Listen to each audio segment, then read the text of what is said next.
บายดีเนาะสบายดีทุกท่านตอนนี้หน่วยกู้ภัยช่วยเหลือและบรรเทาทุกข์นครหลวงเวียงจันทร์ของเราหรือว่าทีมงานลุงพลคนเวียงจันทร์เนาะได้มาออกอุบัติเหตุรถจักรล้มเองเนาะอยู่เขตวงเวียนจิเนโมเขตวงเวียนจิเนโมหน้าไปรษณีย์จิเนโมเนาะเมืองศรีสัตนานครหลวงเวียงจันทร์เป็นรถจักรล้มเองเป็นรถจักรประเภทรถเว็บเนาะรถจักรประเภทรถจากประเทศมันเว็บเองเป็น330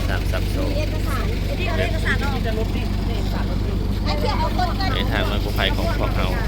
ปฐมพยาบาลขั้นเบื้องต้นเนาะที่นำส่งไปห้องหมอ150เตียงทุกท่านเป็นกำลังใจให้น้องทีมงานพวกเรา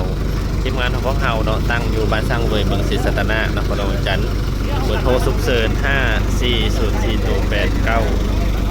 ถ่ายรูปปีดีเลย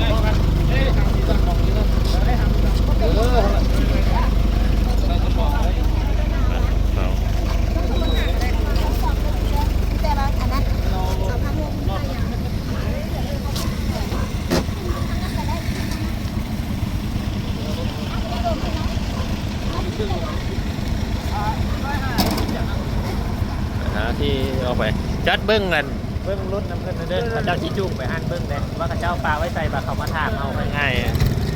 โอเคเนาะเดี๋ยวเราที่ไปห้องหมอ150เตียงนะทีมงานของพวกเราก็ส่งคนเจ็บฮอดห้องหมอ150เตียงเป็นที่เรียบร้อยพบอุบัติเหตุเจ็บป่วยฉุกเฉินโทร540489สบายดี